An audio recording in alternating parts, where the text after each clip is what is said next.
NSR movie reviews కి స్వాగతం. ఈ రోజు మలయాళం డబ్బింగ్ పోన్ మ్యాన్ అనే సినిమా గురించి చెప్తున్నాను. ఈ సినిమా వచ్చి కొద్ది రోజులైంది, కానీ ఎందుకో ఈ సినిమా చాలా బాగా నచ్చింది. చాలా మంది కొంతమంది చూసి ఉండొచ్చు, కొంతమంది చూడకపోయి ఉండొచ్చు. చూడడం వల్ల ఎవరన్నా ఈ రివ్యూ చూస్తారని మీ అందరికీ తెలియజేస్తున్నాను ఈ సినిమా గురించి. ఈ సినిమా సబ్జెక్ట్ కూడా కొంచెం వెరైటీగా ఉంటుంది. మన ఏరియాలో ఎక్కడ మనం వినలేదు ఇలాగా. ఒక మ్యారేజ్ చెయ్యాలనుకున్న ఒక అమ్మాయికి, ఆ అమ్మాయికి బంగారం కొని కొనడానికి డబ్బులు లేనప్పుడు చదివింపుల ద్వారా వచ్చే డబ్బుల్ని పెళ్లి అవగానే అడ్జస్ట్ చేస్తారు.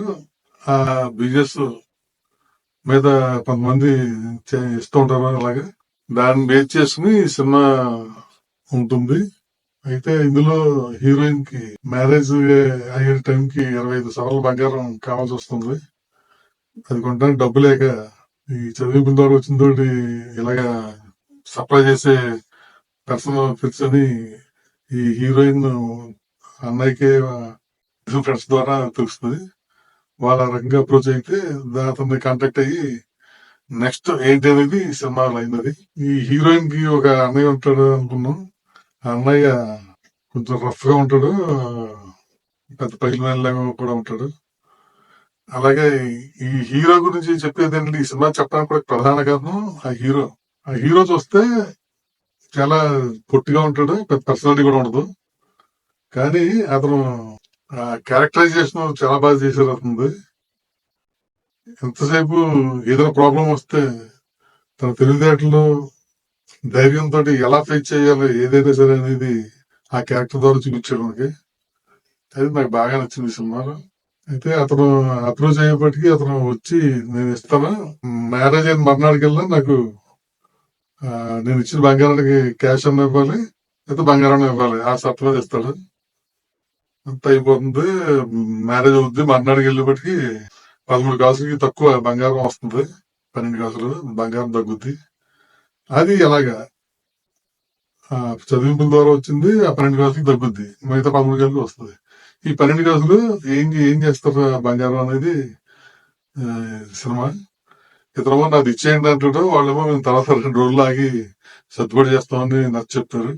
సరే అని అలాగే అనుకున్నప్పటికీ ఈ అబ్బాయి లేచేటప్పటికే ఈ హీరోయిన్ వెళ్ళిపోతుంది అత్తోరింటికి, మా భర్త తోటి. ఇతను మళ్ళీ ఆ ఊరు వెళ్ళి ఎలాగ కలెక్ట్ చేసుకున్నాడు, ఆ బంగారం కలెక్ట్ చేస్తున్నాడా లేదా డబ్బు కలెక్ట్ చేస్తున్నాడా అనేది సినిమా. చాలా ఇంట్రెస్టింగ్ గా ఉంటుంది, టెంపోగా కూడా ఉంటుంది చూడడానికి కూడా. ఆ హీరోయిన్ పెళ్లి చేస్తున్నది వాడు ఒక విలనో కాదు, అవకాశం. ఈ ప్రతి క్యారెక్టర్ కూడా అవకాశం వస్తే ఎలాగ తయారవుతారు డబ్బు విషయంలో అనేది ఆ పరిస్థితులను బట్టి మనకి విలన్లా కనబడతారు తప్ప విలన్ కూడా కాదు చెప్పాలంటే. అలా ఉంటుంది ఆ క్యారెక్టర్ లో. అతను కూడా తెలుస్తుంది చివరికి. తెలిస్తే దాన్ని ఈ బంగారం నాదని అతను రివర్స్ అవుతాడు. ఈ హీరోయిన్ పాపం కొంచెం రియలైజ్ అవుతుంది, చాలా తప్పు చేసి మనం బాగు చేయటని ఫీల్ అవుతూ ఉంటుంది. అలాగే హీరోయిన్ అన్నయ్య కూడా ముందు కొంచెం రుబాబు ఉన్న తర్వాత అతను కూడా మనం తప్పేది అతను అనుకుంటుంటాడు. దాన్ని ఈ హీరోయిన్ ఒక సందర్భంలో అన్నయ్యని చాలా ఘాటుగా తిడుతుంది. నువ్వు తినంగా లేకే కదా నాకు ఈ కష్టం వచ్చింది, నువ్వు తినంగా ఉంటే ఈ ప్రాబ్లమ్స్ రావు కదా, అతని దగ్గర మనం ఇది అవ్వం కదా, మనం దొంగవాళ్ళలో నిలబడాల్సి వస్తుంది అని తిట్టేపటికి అతను ఒక హోటల్లో ఆ హీరోయిన్ అత్తోరింటికి వెళ్ళాక అక్కడ ఎక్కడ ఉండాలి తెలియక కొన్ని రోజులు రూమ్ లో ఉంటారు హోటల్. ఆ హోటల్లో ఉన్నప్పుడు ఈ హీరోయిన్ అన్న మాటలకి ఆమె అన్నయ్య చనిపోవడానికి, సూసైడ్ చేసుకోవడానికి అటెంప్ట్ చేస్తాడు. అప్పుడు ఈ హీరో నాపి, నీలాంటి వాడి వల్లే మాలాంటి వాళ్ళు కూడా ఎఫెక్ట్ అవుతుంది, ఏ ప్రాబ్లం వచ్చినా చచ్చిపోతుంది మార్గం అనుకుంటున్నావా, ఇప్పుడు నా మీద నమ్మకంతో మా యజమాని ఇచ్చాడు బంగారం, ఇప్పుడు ఆ బంగారం పట్టుకెళ్ళినందుకు నేను చావాలి, యాక్చువల్ గా అంత ప్రాబ్లం నాది, నీదేముంది నీ బొంద, కానీ నేను ఎక్కడన్నా అలాగా ఉన్నా 50 లక్షలు తీసుకెళ్తున్నా బంగారం, డబ్బు చూస్తా కాదు నేను ఎలా తీసుకెళ్తున్నా అంటాడు.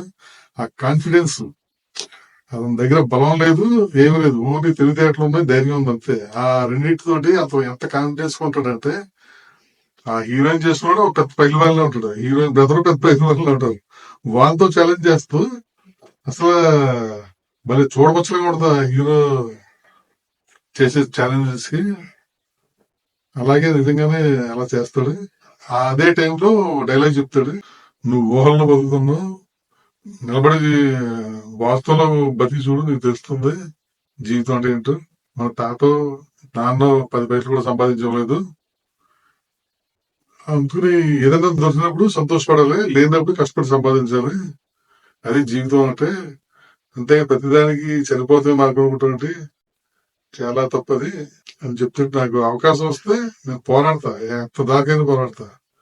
అలెగ్జాండర్ లా నిలబడి పోరాడతా, ఏ సమస్య వచ్చినా సరే విజయం సాధించి తీరుతా అంటాడు. ఆ కాన్ఫిడెన్స్ చెప్పే డైలాగ్ వెర్షన్, అతని పర్సనాలిటీకి సంబంధం అయిపోయినా సరే చాలా గొప్పగా ఉంటుంది కాన్ఫిడెన్స్ గా చెప్పే డైలాగ్స్. నిజంగానే ధైర్యం, మన దగ్గర సిన్సియారిటీ ఉంటే ఏదైనా ఫేస్ చేయొచ్చు అనిపిస్తుంది అబ్బాయి క్యారెక్టర్ చూస్తే. అతను అలాగే ఉంటాడు, సిన్సియర్ గా ఉంటాడు, హానెస్ట్ గా ఉంటాడు, కష్టపడతాడు, తెలివితేటలు ప్రదర్శిస్తాడు. అది అతనికి విజయ మార్గంగా కనబడుతూ ఉంటుంది. బాగుంది ఆ డైలాగ్స్. ఆ సినిమాలో మొత్తం అన్నింటిలోకి హైలైట్ ఆ డైలాగ్స్ చాలా బాగున్నాయి. చూసినప్పుడు మీరు కూడా అబ్జర్వ్ చేయడం తెలుస్తుంది మీకు కూడా.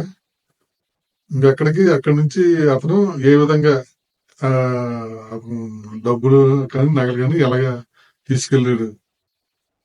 ఈ లోపు చివరిలో ఒక అద్భుతమైన ట్విస్ట్ ఉంటుంది హీరోయిన్ తో, చాలా బాగుంటది.